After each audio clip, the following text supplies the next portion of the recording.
네, 여러분 반갑습니다. 오늘부터 하반기 성서 아카데미를 시작하도록 하겠습니다. 총 7주간 진행이 되겠고요.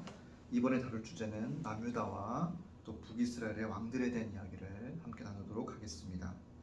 이 왕들의 시대는 참으로 중요합니다. 이 왕이 중요한 몇 가지 이유가 있는데요. 첫 번째는 왕은 하나님의 통치, 하나님의 나라를 통치하는 대리자이기 때문에 그렇습니다. 원래는 하나님께서 직접 이스라엘 백성들을 자기 백성 삼으시고 왕이 되셔서 이 백성을 통치하려 하셨습니다. 하지만 이 사사기 시대 때 백성들이 자꾸만 하나님을 배신하고 또 이민족이 쳐들어오고 이것이 반복되자 본인들이 하나님을 버려서 그런 고난이 왔음에도 불구하고 본인들에게 왕이 없어서 그렇다, 그렇게 생각을 하였습니다. 그래서 그들은 하나님께 왕을 달라고 요청하게 됩니다. 그래서 하나님께서는 직접 통치하시는 것이 하나님의 뜻이긴 하시지만 백성들의 요구에 응답하셔서 하나님의 대리자로 왕을 세우게 되는 것입니다. 첫 번째로 사울 왕을 세우셨고요. 사울 왕이 불순종하자 하나님의 마음에 합한 다윗을 다시금 왕으로 삼아 주셨습니다. 그래서 이 다윗이 하나님 대신해서 하나님의 백성을 가장 이상적으로 통치한 그런 왕이 되겠습니다. 그래서 왕을 통해서 하나님의 나라가 이 땅 가운데 임한 것입니다.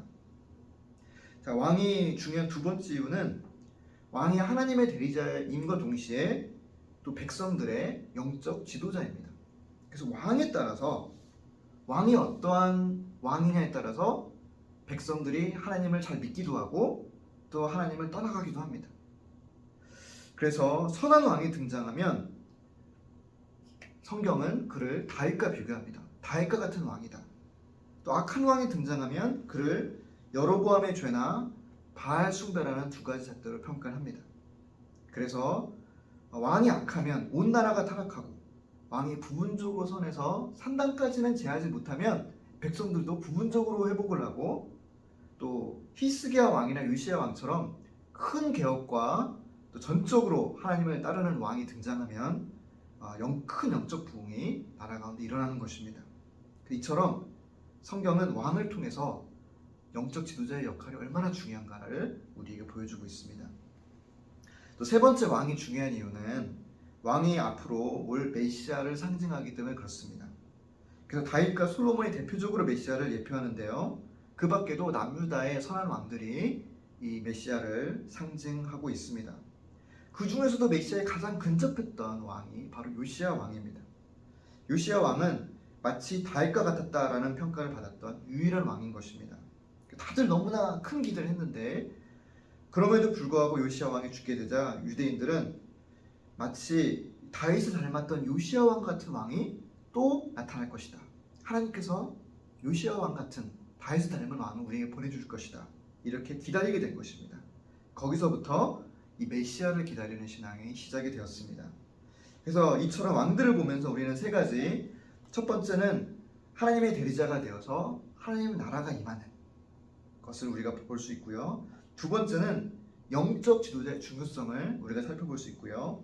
세 번째는 구약을 간통하는 구속사와 또 메시아의 도래에 대한 기다림을 왕들을 통해서 우리는 살펴볼 수 있겠습니다. 자, 이스라엘은 크게 통일 왕국 기간과 이 분열 왕국 기간으로 나눠지게 되겠습니다. 그래서 우리가 잘 아는 것처럼 이 통일 왕국은요 120년간 사울 왕 40년, 다윗 왕 40년, 솔로몬 왕 40년 도합 120년 동안 통일 왕국으로 이루어지게 되고요.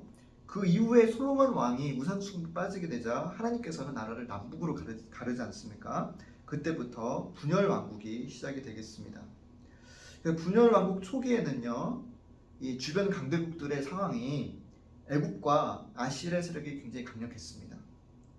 그래서 애굽도 남유다를 침공하기도 하고요. 또 아시리아는 당시 메소포타미아에서 남쪽의 바벨론 세력을 속국으로 통치하고 있었고 이제 바야흐로 가나안 땅으로 진출하려고 하는 그런 시기가 분열 왕국 시기 초기고요. 역사가 계속 진행되면서 아시리아는 점점 더 강대국이 되고 또 애굽은 세력이 약해집니다.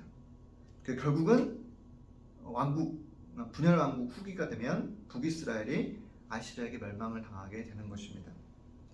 자, 왕들에 대해서 한번 살펴보겠습니다. 북이스라엘에는 총 19명의 왕이 있었습니다. 그리고 그 중에 8개의 왕조가 있었고요. 여러 명 왕 중에 선한 왕은 단 한 명도 없었습니다. 그나마 바알 숭배를 척결한 예후가 가장 나았다라고 볼 수 있겠습니다. 그에 반해 남유다는 20명의 왕이 있었는데 단 하나의 왕조인 다윗 왕조가 계속 이어졌습니다. 이 20명 중에 12명이 악했고요. 8명의 왕은 선한 왕들이었습니다. 그 8명 중에 절반인 4명은 산당을 제하지 않았습니다. 그리고 이 8명 중에 아사, 여호사밧, 요아스, 아마샤, 우시야, 요담은 부분적으로 선했고요.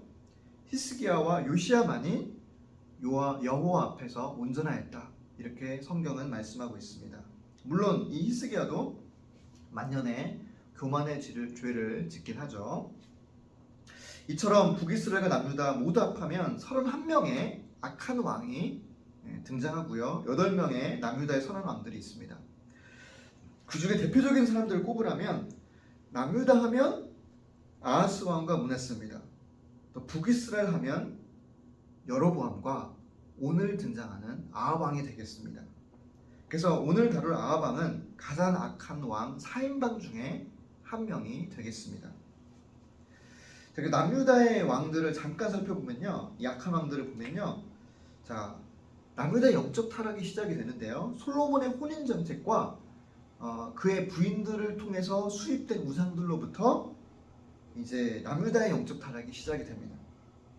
그리고 그 이후에 여러 왕들이 이 남유다의 영적 타락의 단초를 제공하는데, 첫 번째는 북이스라엘과 사돈을 맺어서 그의 아들과 또 며느리인 아달랴를 통해서 이 바알신 숭배가 들어오게 한 여호사밧 왕, 선한 왕이었지만 그가 단초를 제공하게 되고요.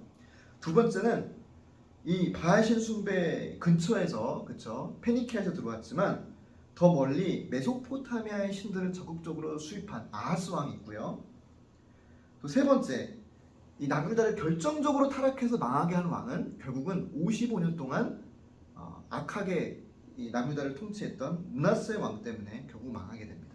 그래서 가장 악한 왕이 사실 이제 아하스 왕과 므낫세 왕이 되겠습니다. 근데 이렇게 악한 왕들도 있었지만 남유다는 선한 왕들도 참 많았지 않습니까? 근데 한 가지 질문이, 그렇다면 북이스라엘에는 대표적으로 여로보암과 아합 왕이 있지만요, 나머지 왕들까지 왜 다 악한 왕들밖에 없을까? 이런 질문을 할 수 있겠습니다. 그 이유가 있습니다. 이 북이스라엘이라는 나라의 기초 자체에 문제가 있었습니다. 그래도 남유다에는 절반에 가까운 선한 왕들이 꾸준히 등장했는데요. 그 이유는 이 남유다의 기초는 다윗 왕조의 시조인 다윗의 신앙에 그 뿌리를 두고 있었기 때문에 그렇습니다. 그래서 때로 악한 왕이 등장할지라도 그들의 조상 다윗을 닮은 선한 왕이 다시 등장하면 국가적으로 신앙이 회복되는 것입니다. 이것이 남유다의 패턴입니다. 그래도 그 뿌리가, 다윗 왕조의 뿌리가 다윗의 신앙이 있었기 때문에 그렇습니다. 그러나 여러분, 이 북이스라엘은 나라의 기초를 어디에 두고 있었을까요? 북이스라엘의 시조 여로보암의 죄에 뿌리를 두고 있기 때문에 그렇습니다. 자, 여로보암이 이제 남유다로부터 독립하였습니다. 근데 큰 걱정거리가 생긴 것입니다. 비록 이 솔로몬의 죄로 본인이 북이스라엘 왕이 되긴 하였지만 성전은, 하나님을 만날 수 있는 성전은 남유다 예루살렘에 있는 것입니다. 그래서 여로보암 입장에서 백성들이 지금은 나를 따르지만 나중에 이제 명절 때가 된다든지 또 제사를 드려야만 할 때 남유다 예루살렘에 있는 성전을 사모하게 되면 내가 다시 나라를 뺏기진 않을까, 그렇게 두려웠습니다. 그래서 여로보암은 백성들이 명절에 성소에 가지 않게 하기 위해서 북이스라엘 맨 북쪽과 북이스라엘 가장 남단의 단과 베델에 금송아지를 만들게 됩니다. 그래서 남유다에는 하나님을 섬기는 이 성전이 예루살렘에 있었지만 북이스라엘은 하나님 대신 국가적으로 이 단과 베델에 있는 금송아지를 섬기게 된 것입니다. 그래서 이렇게 만든 이 여로보암의 죄가 여러분 이 북이스라엘의 원죄가 된 거예요. 북이스라엘은 건국할 때부터 나라가 멸망당할 때까지 처음 이렇게 짓게 된 여로보암의 죄에서 벗어나지를 못해요. 이것이 북이스라엘의 한계가 되어버립니다. 자, 여로보암이 북이스라엘의 나라를 세운 시조임에도 불구하고 이 여로보암 왕가는 겨우 2대 만에 멸망당합니다. 아들 나답 때 몰살당하게 되는데요. 제가 본문 말씀을 한번 읽어드릴게요. 유다의 아사 왕 셋째 해에 바아사가 나답을 죽이고 대신 왕이 되고, 나답은 이제 여로보암의 아들이죠. 왕이 될 때 여로보암이 온 집을 쳐서 생명 있는 자를 한 사람도 남기지 아니하고 다 멸하였는데, 여호와께서 그의 종 실로 사람 아히야를 통하여 하신 말씀과 같이 되었으니, 이는 여로보암이 범죄하고 또 이스라엘에게 범하게 한 죄로 말미암으며 또 그가 이스라엘의 하나님 여호와를 노엽게 한 일 때문이었더라.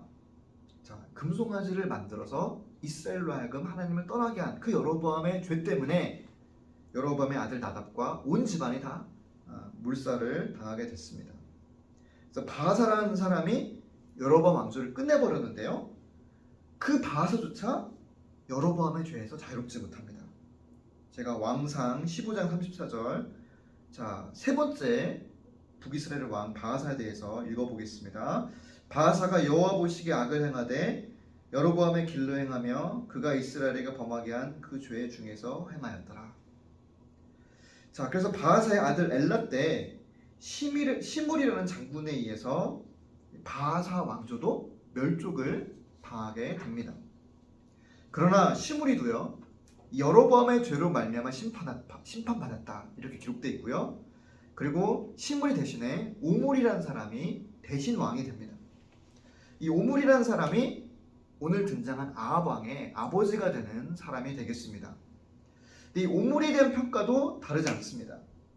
자, 오므리에 대해서 제가 말씀 읽어드리면, 오므리가 여호와 보시기에 악을 행하되 그 전에 모든 사람보다 더욱 악하게 행하여 느바스의 아들 여로보암의 모든 길로 행하며 그가 이스라엘에게 죄를 범하게 한 그 죄 중에 행하여 그들의 헛된 것들로 이스라엘의 하나님 여호와를 노하게 하였더라.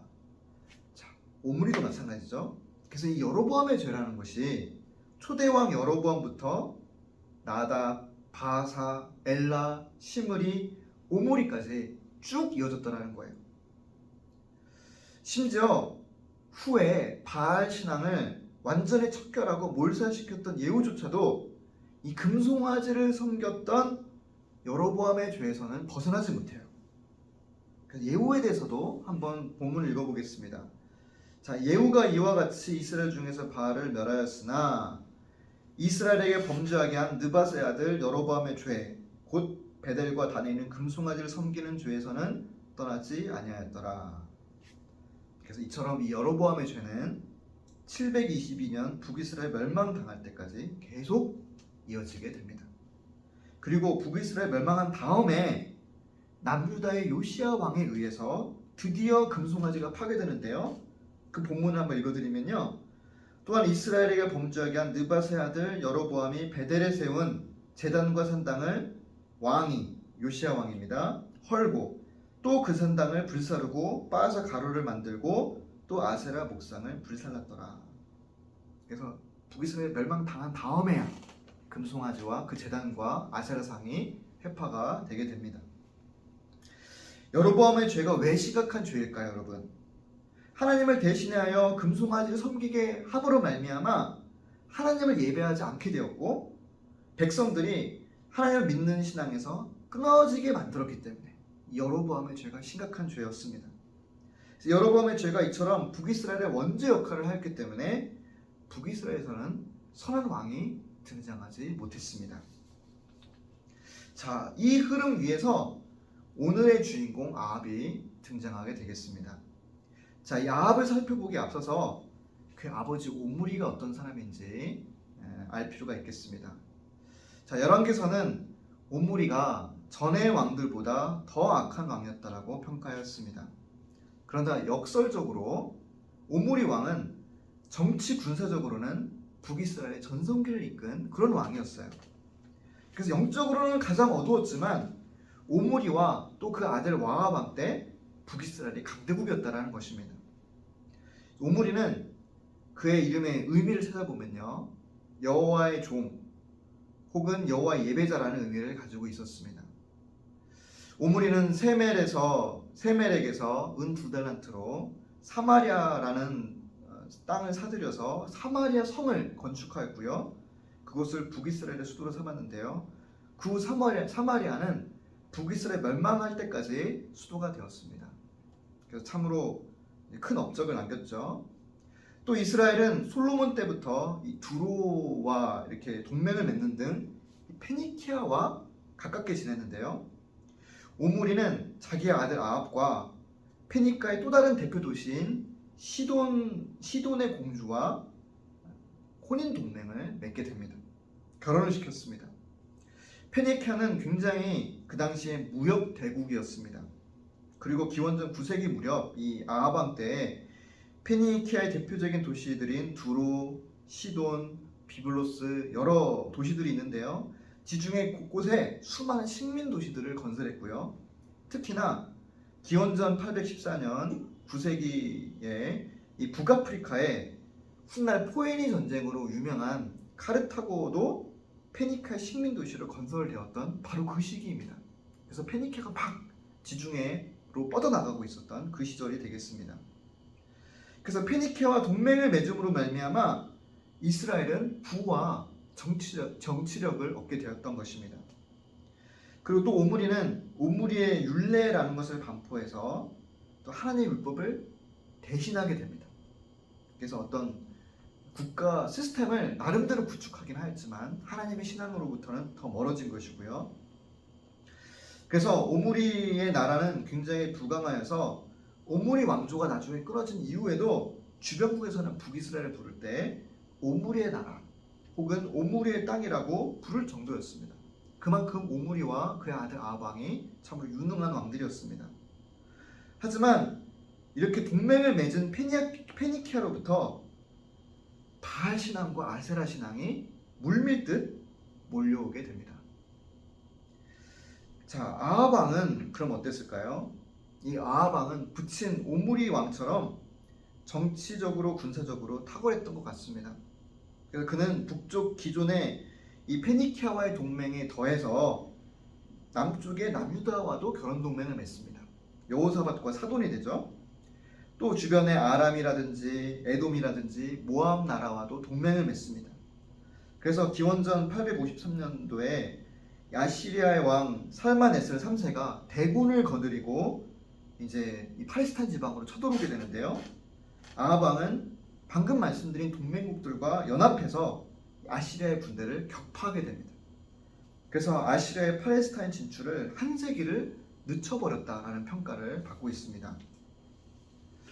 아합 왕은 이처럼 외교, 정치, 군사적으로 탁월한 왕이었지만 영적인 면에서는 참으로 불행했던 왕입니다.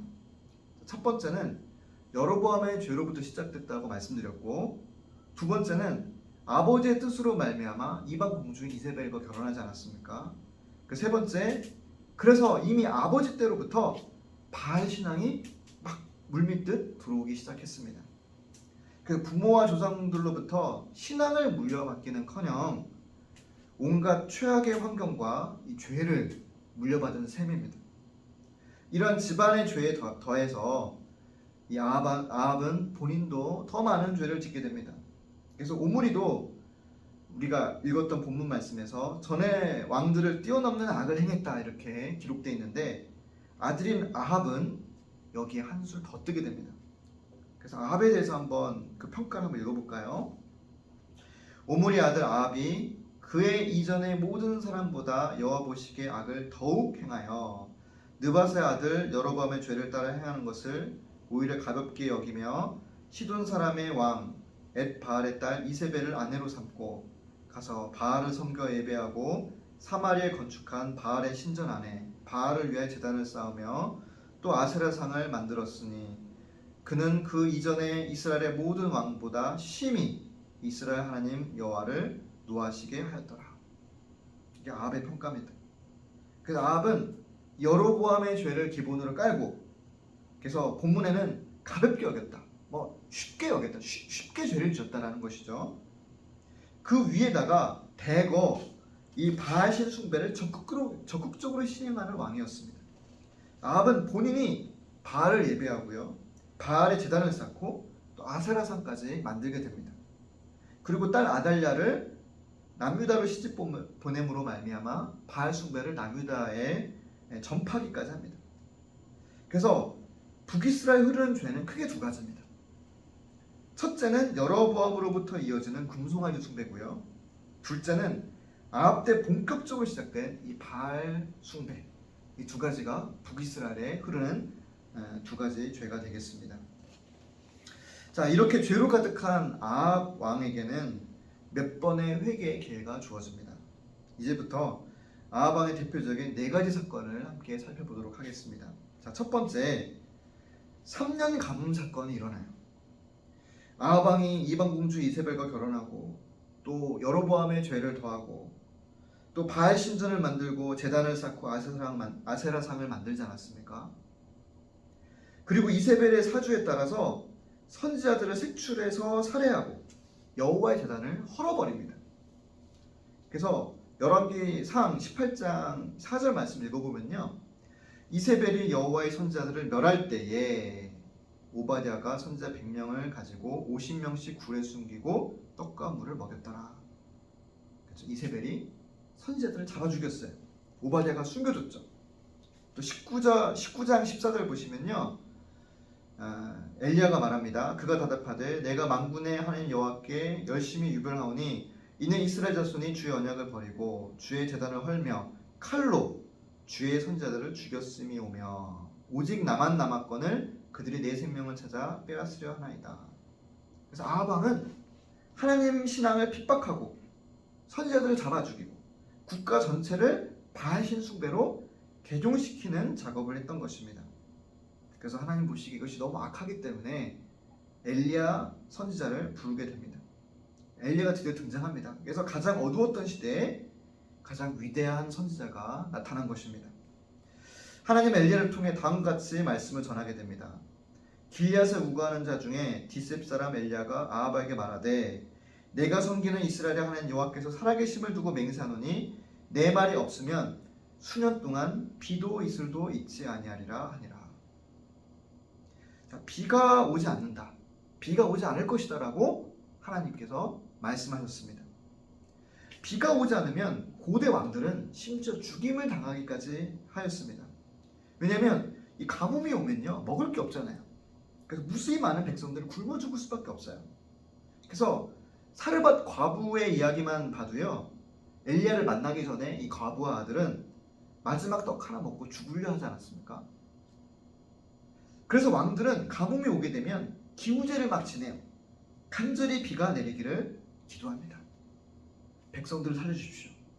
백성들도 죽고 비가 안 오면 결국 나도 죽는 거예요. 왕도 죽는 것입니다. 근데 1년 가뭄도 아니고 3년 가뭄이면 정말 큰 국가적인 위기인 것입니다. 그래서 하나님은 가뭄을 통해서 아합에게 첫 번째 경고와 회개의 기회를 주셨습니다. 그러나 아합은 3년 가뭄 때 회개하지 않았습니다. 오히려 이세벨은 더 열을 올려서 선지자들을 죽이고요, 이 가뭄을 선포한 엘리야는 생명의 위협을 느끼고 도망 다녀야만 했습니다. 그리고 마침내 3년이 지나자 이 엘리야가 갈멜산 전투를 하기 앞서서 아합 왕을 만나게 되는데요, 이때 엘리야와 아합 왕의 대화를 보면 아합 왕이 어떤 마음이었는지가 나타나 있습니다. 자, 한번 말씀 읽어볼까요? 엘리야를 볼 때 아합이 그에게 이르되 이스라엘을 괴롭게 하는 자여 너냐?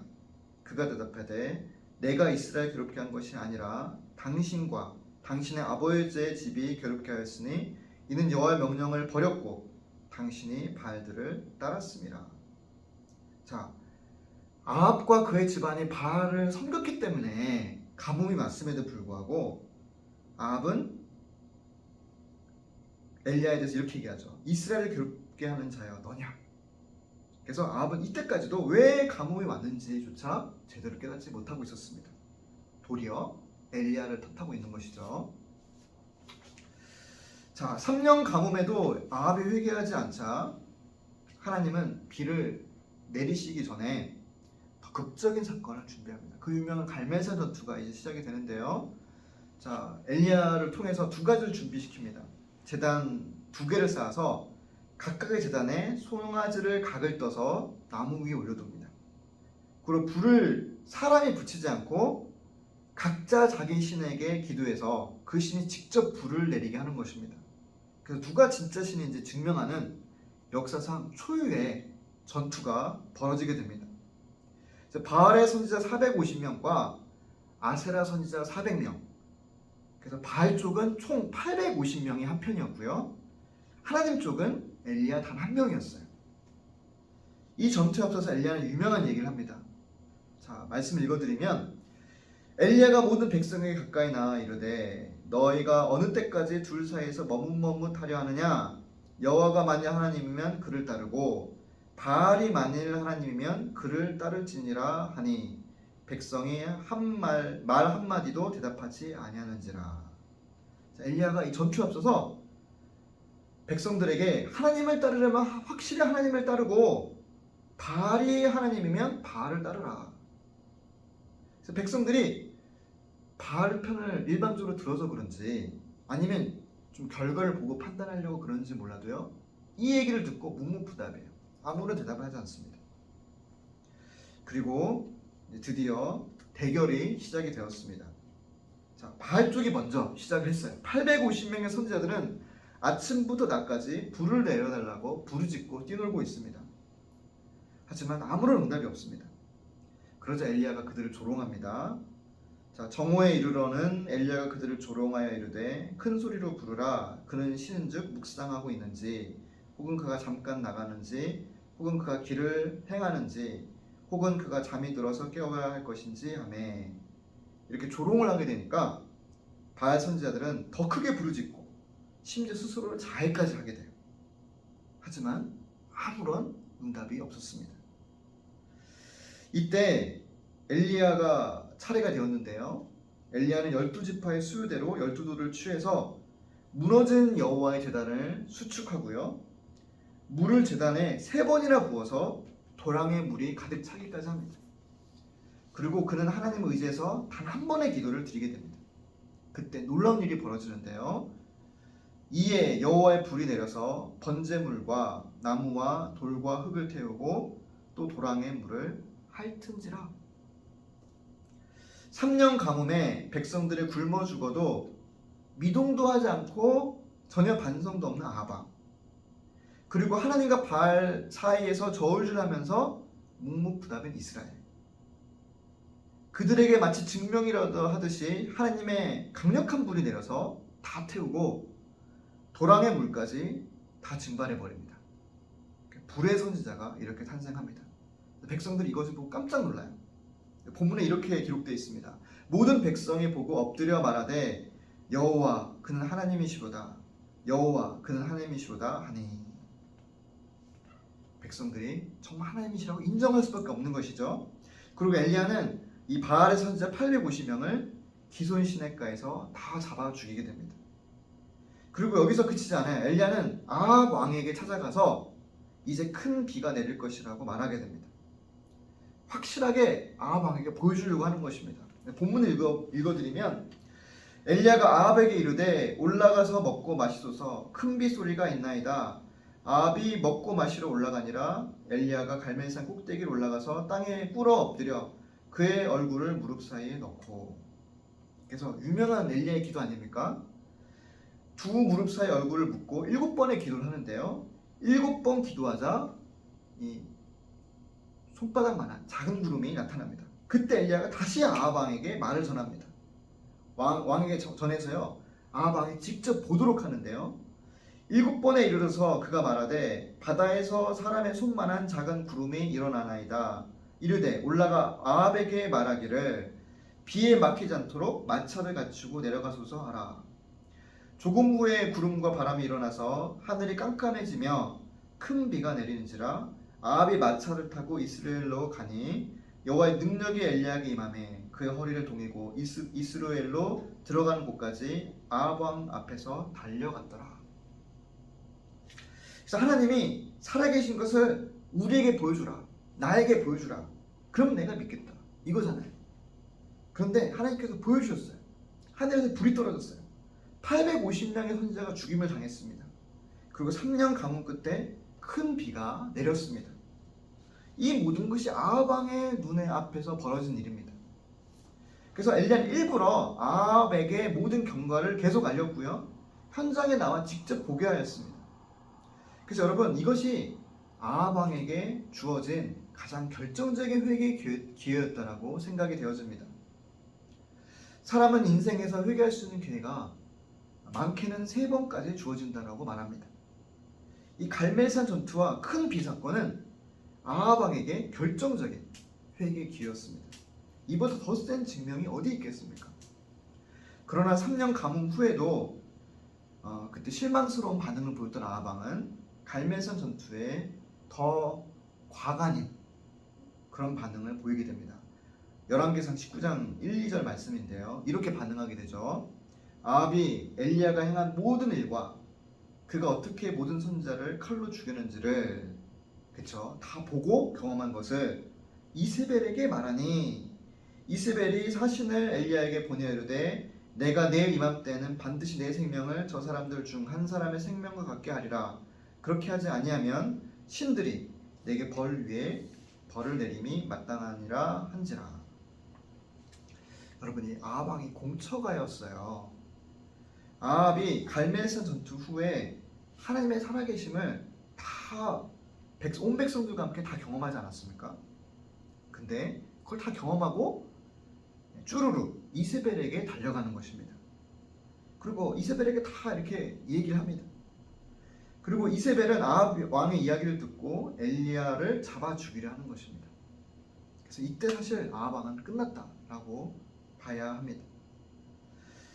남유다의 가장 악한 왕이었던 므낫세는 결국 회개했습니다. 그래서 므낫세 때문에 이제 나라는 망해버리지만 본인은 간신히 구원을 받지 않습니까? 그러나 아합은 자기에게 주어진 기회를 박차버리고 말았습니다.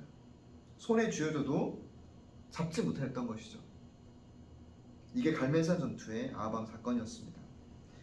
자, 아합의 3번째 사건은요, 이 나봇의 포도원 사건이 되겠습니다. 바알 숭배가 하나님을 모독하고 배신한 것이라면 이 나봇의 포도원 사건은 인간에 대한 최소한의 도덕성 상실을 보여준 사건이라고 볼 수 있겠습니다.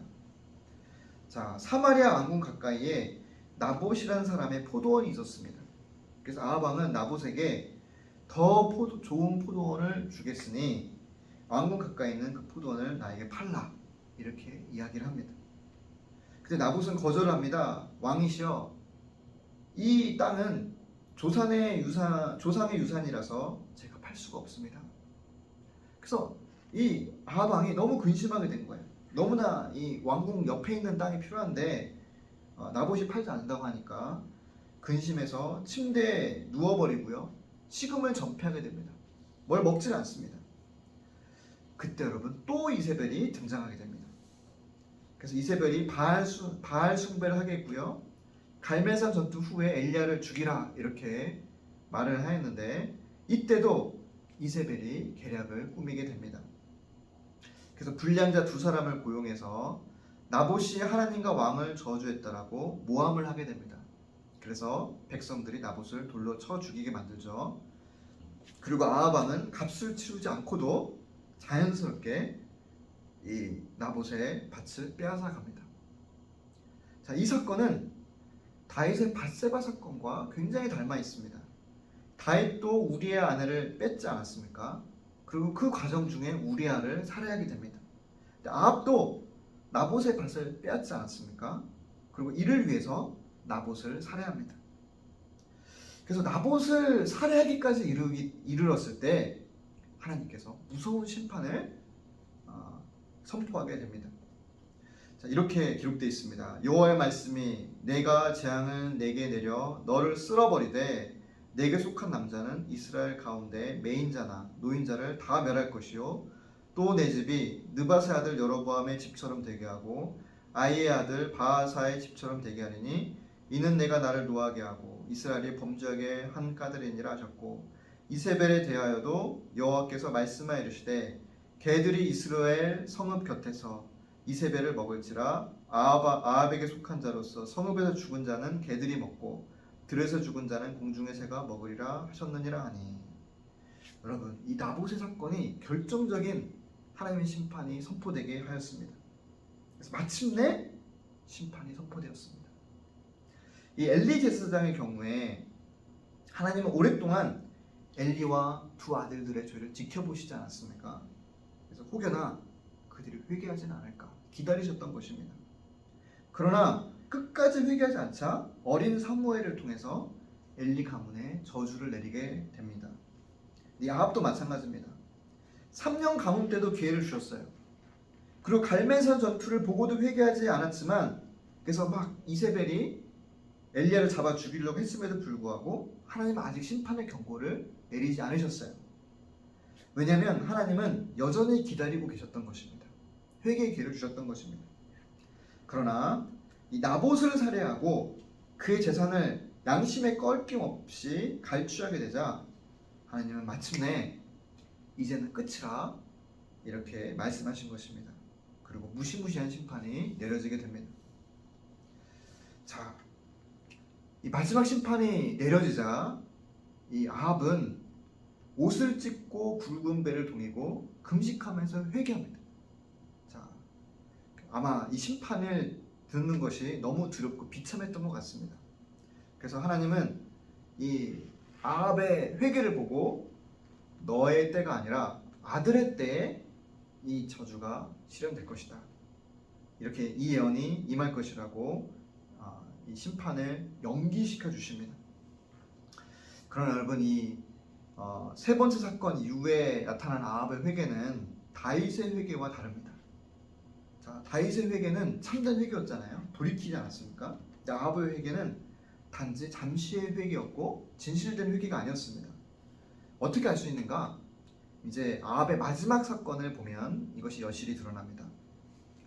자, 아합은 그동안 아람과 몇 차례 전쟁을 벌여왔습니다.